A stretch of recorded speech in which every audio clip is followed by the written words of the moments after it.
So of the companies that are successful at introducing and maintaining and sustaining lean IT, what is the one thing? There are many things, but what's the one thing that is present in all those companies that are successful? And what's the one thing that's challenged in those companies that are not as successful? Could it be? And so I said, you know what I'm going to do? I'm going to make a list. First of all, the thing that came up over and over was leadership. Leadership. The companies that were successful at lean, that could show real results and sustain change, had leaders that did more than understood what lean was. And I'll talk about those in a minute. But I said, I wonder if I could make a list of the top 10 things I've seen in the most effective leadership and how that would actually drive a successful transformation. So I started my list, and I ended up with 28 things. And I said, well, that's too many. I want to boil it down to 10 things. So I trimmed it down, and then I shared it with 6 CIOs of some of the companies that I've had a chance to work with. And I got their opinions as well. And I made some adjustments, and I'm going to share that with you. But the things that I'm going to talk about, first of all, I have seen, the witnessed. So it's not theory. This is actually things that I've seen. The results have been sustained for at least 3 years, in most cases 5 or 6. But lean IT is fairly new, so it's hard to find examples that are much longer. And by no means is the list complete. It's just a partial list. So let's move into it. First of all, I'm going to use 2 terms, leaders and managers. And I believe, this is just my own opinion, but I believe that there is a distinction between the two, a very significant distinction. When I use the term leaders, I'm talking about the C-level people in your organization that are responsible for setting the vision, the strategy, the objectives, what we're going to accomplish, who we are. Basically, creating alignment of the values of the organization to the values of the department to the values of the individual. So typically, leaders are responsible for creating systems. At least that's the way it used to always be taught in business schools. The leaders would create and lead the innovation. The managers, on the other hand, were expected to execute the vision, actually run the tactics, responsible for results, and make adjustments to the work systems to get the results, basically by check and adjust. Now, these roles have definitely started to blend, and I see in some companies many managers that are very much part of the creation of the work systems, and leaders that are also part of the check adjust. So I believe the lines are a little blurred, but when I talk about managers, I'm talking about the person that people see every day, not the C-level folks. So as I put this list together, I came up with a list and I looked at it and it said, don't do this, don't do this, don't do this, don't do this. And I thought, that is extremely negative. That's not going to go over well. I thought, really, you know, there is a positive and a negative way to say anything or to think about anything. So I said, I'll try to be more balanced. So I'll take half of these and make them positive, and the other half and keep them negative. So several people have mentioned Mr. Toyota, and there is so much wisdom that has been left on leadership from this gentleman. But I love this quote. It's one of my favorites. Ultimately, there's no special secret to the Toyota production system. We're just doing the obvious things thoroughly without omission. This is my most favorite part, as a habit. As a habit. It's simple but difficult to consistently do across large organizations. So I'm a yoga instructor. I've been a yoga instructor for many years. And in yoga, we learn it takes 40 days to make or break a habit. 40 days. So you must meditate for 40 days. You must try a new posture for 40 days. And you really can't change. To quit smoking, it takes 40 days. So I always say, when we're trying to do something new, I want leaders to try this, whatever it is we're talking about, for 40 consecutive days. Now, if you miss one day, it's not a problem, but the next day is day one. So it must be 40 consecutive days. It's a great trick. Try it on yourself. What would happen if you had, say, 10 days in the bank? Would you want to miss a day? No, it's like you're wasting 10 days. So you'll stick with it. So it takes 40 days. So here's number 10. It's a countdown. Number 10, this is something that I see all the time that we cannot do. It is death to lean transformation. Delegating lean. Okay, how many people, first of all, how many CIOs do we have in the room? Several. But the number one thing I hear when I'm doing training at workshops, what do you think people say afterwards? They say, you have to get the PowerPoint to work. No, they say, I wish my boss was here. How many people have been at something and say, I wish my boss was here? They need to hear this. The leadership needs to hear it. But what I see in many organizations is we say, well, we have a center of excellence. We have a lean department. We've taken a director in one of the areas, and he'll be in charge or she'll be in charge of lean. It simply doesn't work. Or we outsource lean. How do you outsource lean? You say, we'll have Mike come in and lead the lean transformation. Now you might say, well, why would I say that? It's because it's not sustainable. You can't have an outside resource driving your lean program. It doesn't make any sense. So first of all, delegating lean, not at all good. Here's something that I've seen work that you really, leadership, it has to be the people that do this, and that is support learning by doing, not learning by workshop, not learning by online lean modules, not learning by mail order, green belt, black belt, lean training. None of that works. The only thing that works is, yes, you need, first of all, most importantly, you need to develop lean IT coaches, internal coaches. So from day one, you start with an external coach. But the idea is to keep me around as the least amount of time possible, not the most amount. So the first thing we do is we say, who are the lean coaches within the organization that we can groom? If you haven't identified those people, you need to immediately. The next step is we start to introduce standard work by having standard lean IT training, not manufacturing-based examples of bicycles and television sets, because the IT people don't care. It's got to be lean IT-based with examples from IT. Next, improvement projects and daily Kaizen are an expectation before the first training. Everybody knows this is what they're going to be expected to do. Lean is not optional. Everybody will do it. And we have an expectation of 2 to 4 hours a week you'll be working on lean at a minimum, and you must do at least 3 Kaizens a year. Everyone, there are no exceptions, everyone in the organization has to do this. When you make lean optional, people say, I don't have time. And it will not transform the organization. Here's a plus to number 9, and that is make it visual and no technology. This is really hard in IT. What I mean by that is you go low tech. It's got to look Post-it notes. It's got to be messy. If you're a neat freak, you can do something like this. This is a little nicer than this. But you go low tech. If you're multi-site, you simply use a handheld webcam. But you keep it low tech at least for the first 6 months. It's very important.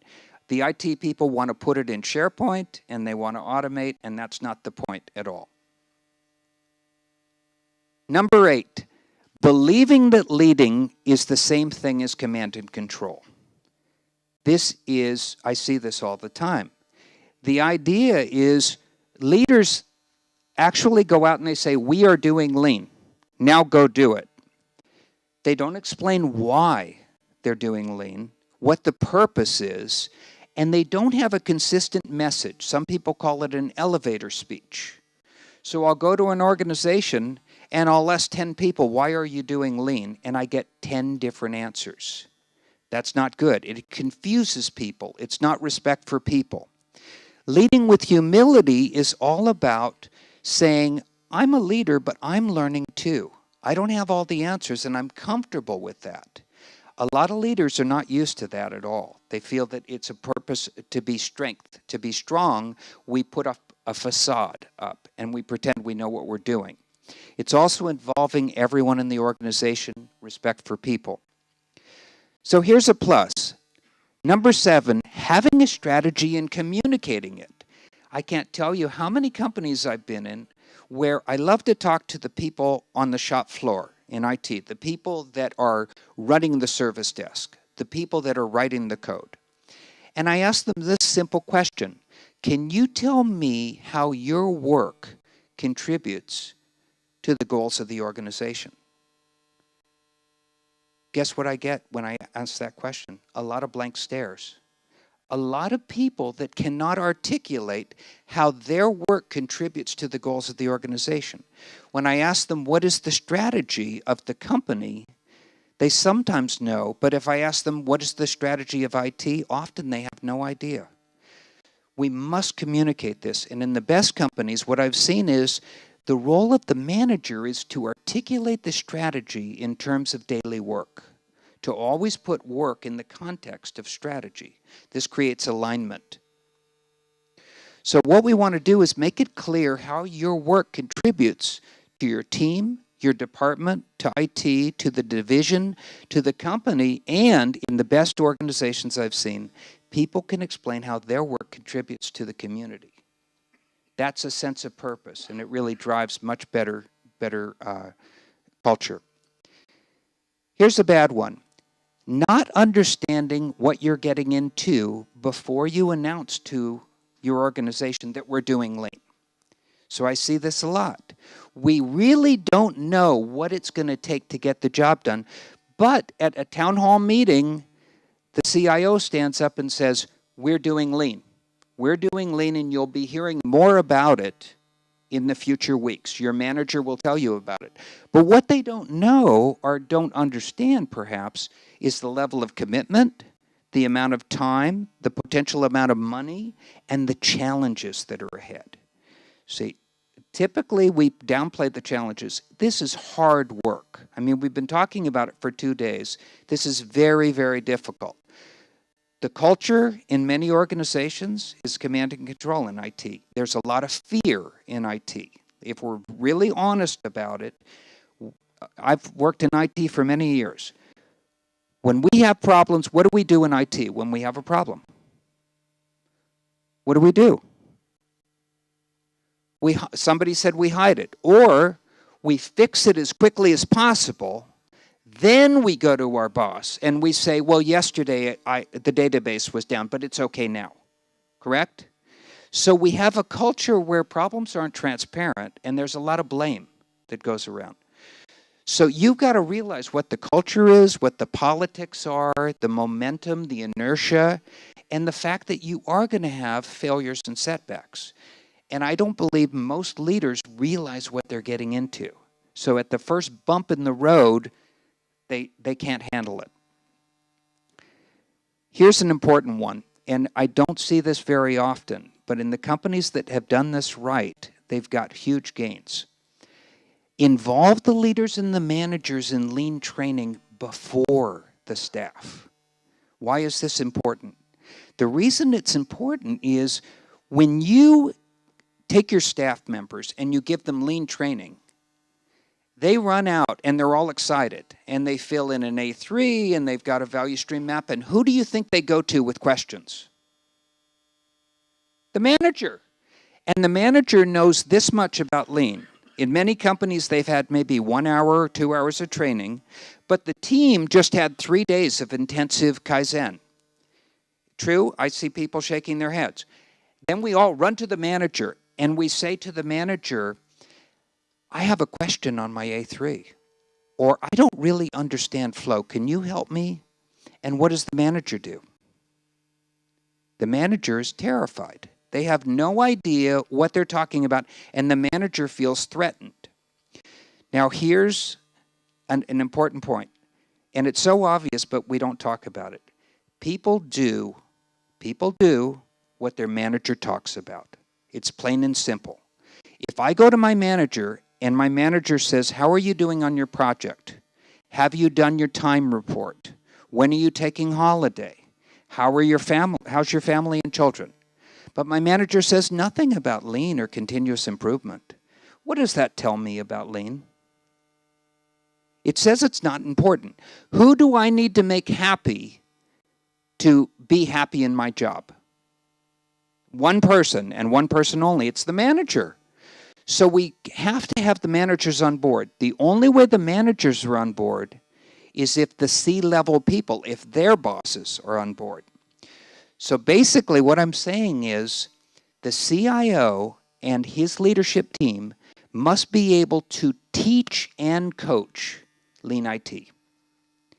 Anything less than that, and we're really kidding ourselves. Now, I was very impressed with the last presentation because could you tell that was the CIO, correct? Could you tell he understood what he was talking about? It was quite clear. He understood lean. It wasn't like he was saying a few slogans that he heard in a seminar. He understood it at the level of his gut. He knew inside what he was talking about. So he has credibility. Do you think the people in the organization, in the IT organization, know that Lean IT is real and that it's not optional?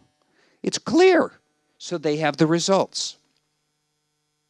Again, everybody has to be involved. It can't just be pick and choose. Here's a negative.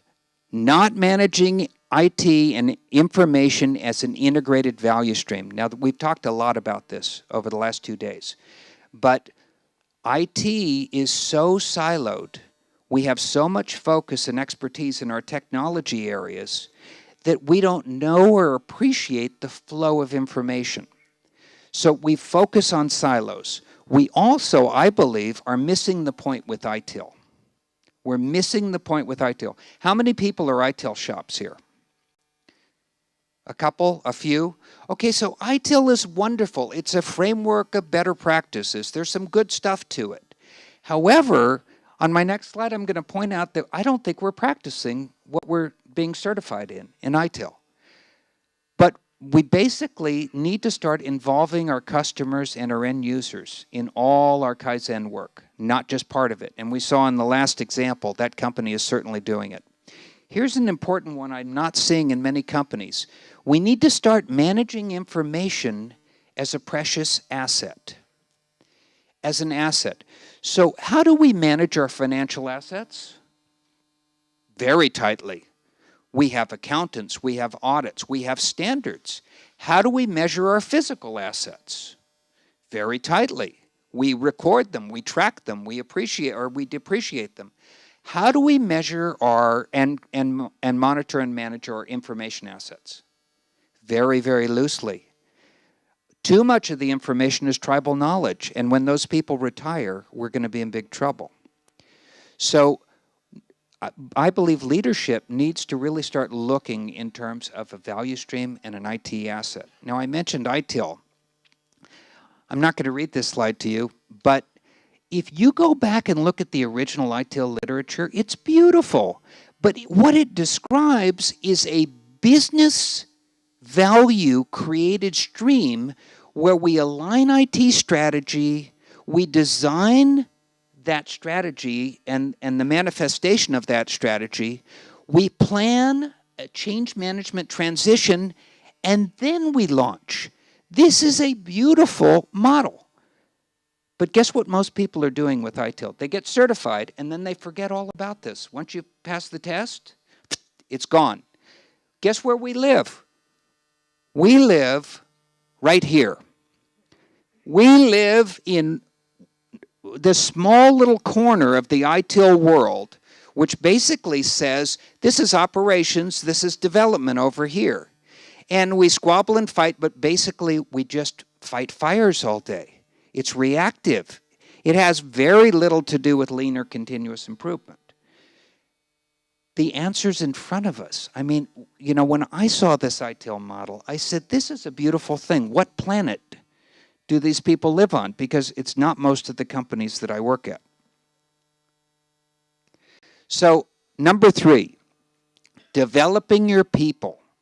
Developing your people. Toyota talked a lot about this, about people development. I don't see it a lot in the IT group. Now, there's something I like to talk about. It's called a dual focus. A dual focus. And it's the focus of leaders and managers. What do you think the dual focus is? What do all leaders and managers focus on? Number one thing they focus on, because they're held accountable for it, is what? Results. Perfect. Give this man a round of applause. So they focus on results, and everybody focuses on results. However, they're missing at least 50% of the focus. Is results at any cost going to work? If I can get financial results by working my people overtime and by scaring them or burning them out, is that a long-term solution? Obviously not. What we need to do is have managers focus and leaders focus on 2 things: results and behavior. I want results with ideal behavior. Guess what ideal behavior is? It's lean thinking. Ideal behavior is the only strategic advantage that really exists in the world, and that's your ability to solve problems better than the competition. That's it. Most leaders are so focused on results that they are not looking at the other side of the equation. How am I getting those results? The only way I can get those results is by developing my people and developing and modeling lean thinking and lean behavior. Now, the staff have a dual focus too, but their focus is a little different. Their focus is, I always like to say, everybody in the company has 2 jobs. Do your work and improve your work. If you're only doing your work, but you're not improving your work, you're doing half a job. Even if you're the best in your department, if you're not doing improvement work, you're doing half of what we're paying you to do. So this dual focus is very important, and the only way it can work is if everybody's developing people. The only way we can develop people is if our leaders and our managers can be true coaches.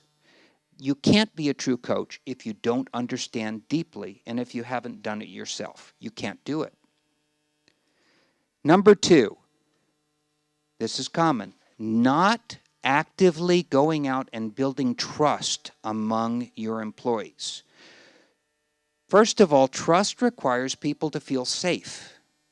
So you have to be comfortable with the uncertainty of experimenting with something you do not understand. Leaders have to be comfortable knowing that not every experiment is going to be a success. You've heard the term trial and error? I prefer the term trial and discovery. It's not an error, it's always a discovery. If we do X, we'll get Y. We didn't get Y, we got Y prime. Fascinating. What does that tell us about the current situation that we didn't know before the experiment? Showing vulnerability. One of the best CIOs I've ever worked with, I couldn't believe it. He was with his leadership team, and they were having a meeting, and he said, I don't have the answer. I don't have the answer for that, and I need your help. And he was sincere. You don't hear CIOs say that too often. So being comfortable enough to show vulnerability, acknowledge a strength or a weakness, and this comes from the Agile community. Fail quickly. You want to experiment. If you're going to fail, do it fast. Don't do it in 6 months. Do it in 6 minutes. And then if you, quote, fail, there's no blame. It's just learning. Again, this has to be first leadership that understands this, then management, then you can go to staff. Most companies, no, we'll train our staff, we want a Kaizen, and we expect $500,000 in savings in the first 6 months. And it just doesn't work.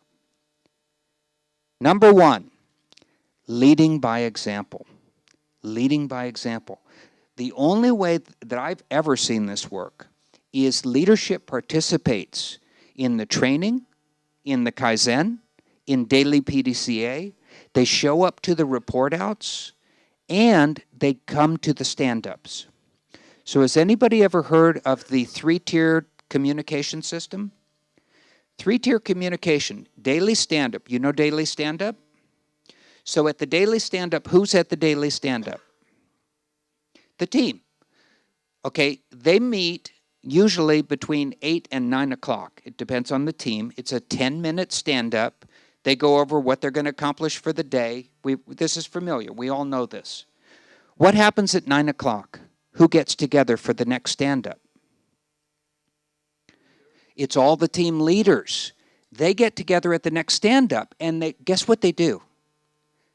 They share what each team is doing. What happens an hour later? Who gets together? The managers get together with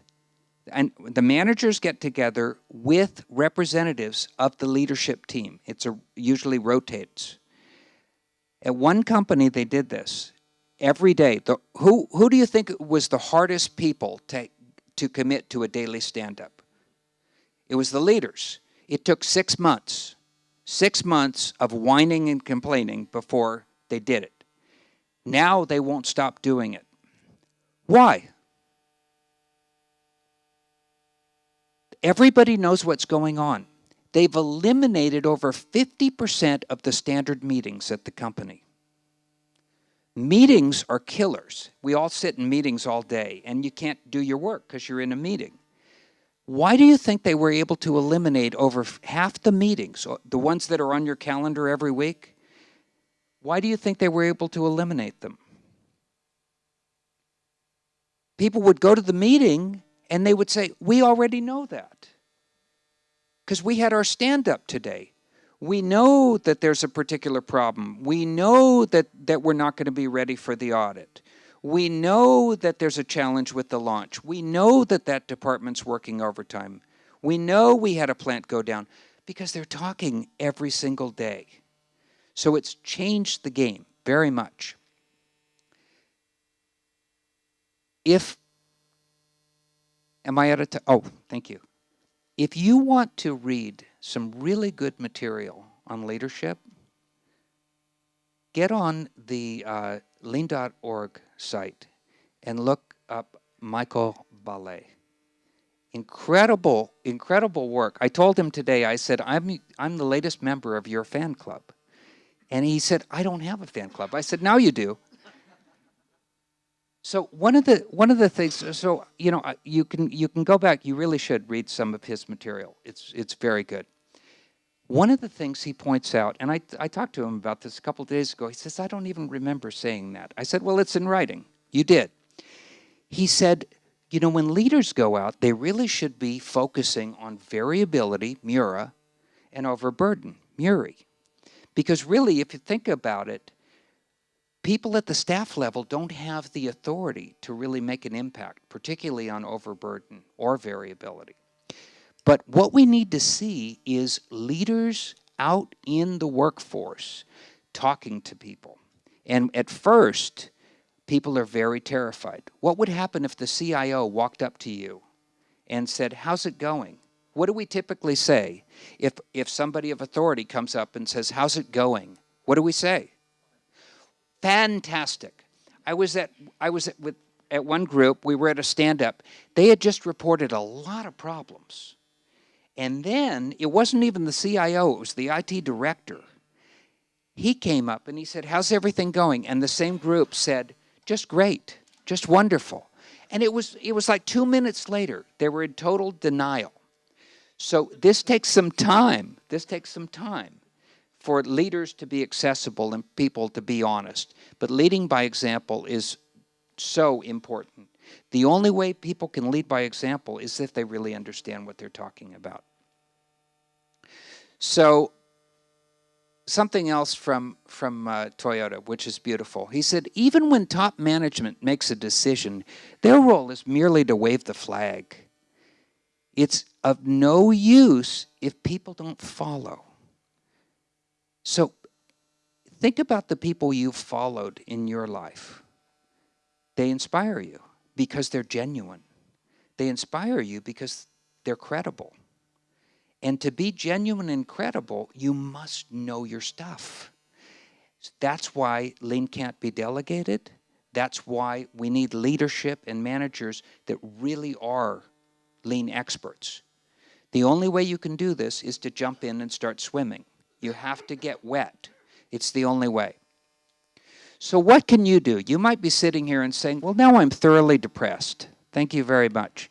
Because my leader's not involved or not doing anything. What do I do? First of all, share this message with your leadership.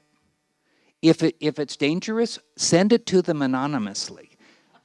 Print out the slides and just leave it, slide it under the door and run down the hall or something. But share this message, because when I share this with leaders, for many of them, it's a real moment of truth. They go, wow, we hadn't really thought of this. So it's not that they're bad people. They believe that we do lean by hiring a consultant or a big company, and they come in and do it to us. They do lean to us, and then we'll change. It won't work. You will spend millions of dollars, and you will have very little to show and no real change. Be aware of your circle of influence. Think about the people that you influence. Your behavior influences people. Identify that circle of influence and share this with them. And say, what can we do about it? What can we do? Lead by example. Everyone can be a leader, whether you're the CIO or you're working the help desk. You could lead by example. Are you using an A3? Do you use PDCA? Do you look for standard work?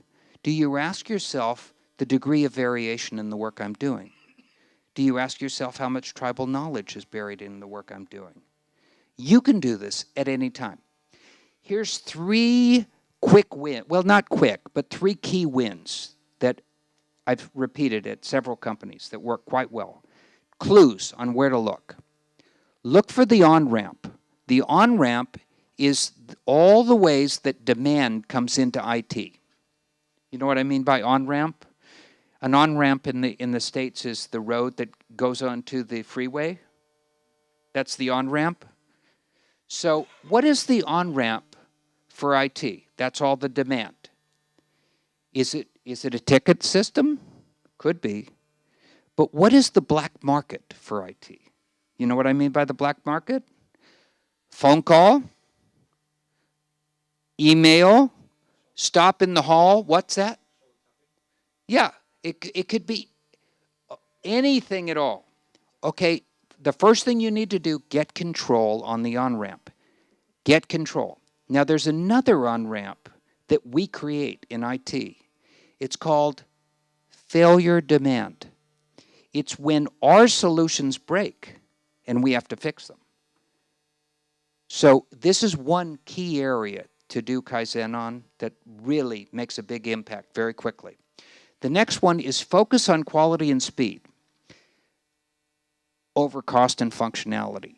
Now, I know that we heard a great presentation on cost control and target costing.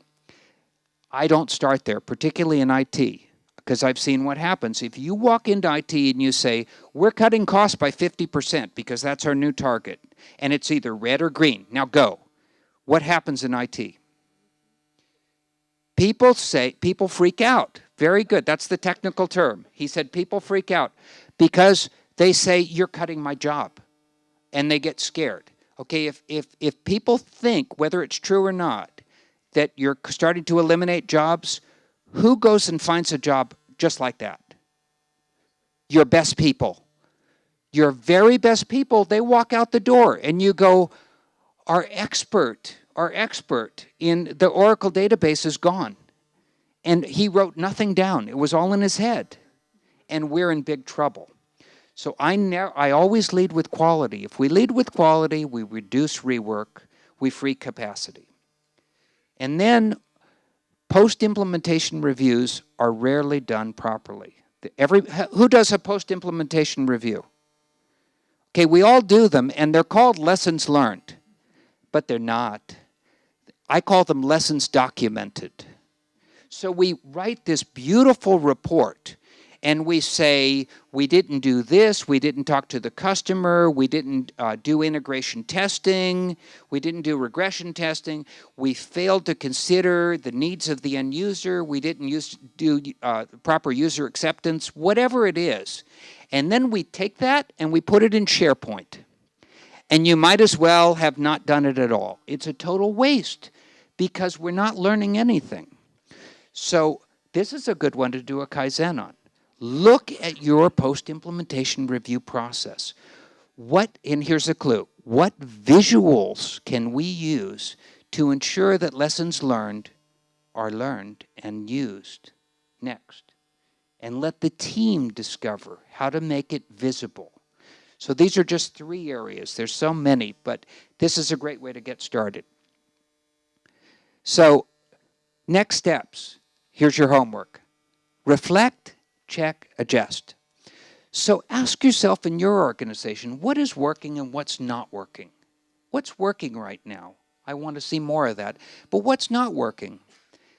Take this list and make it your list.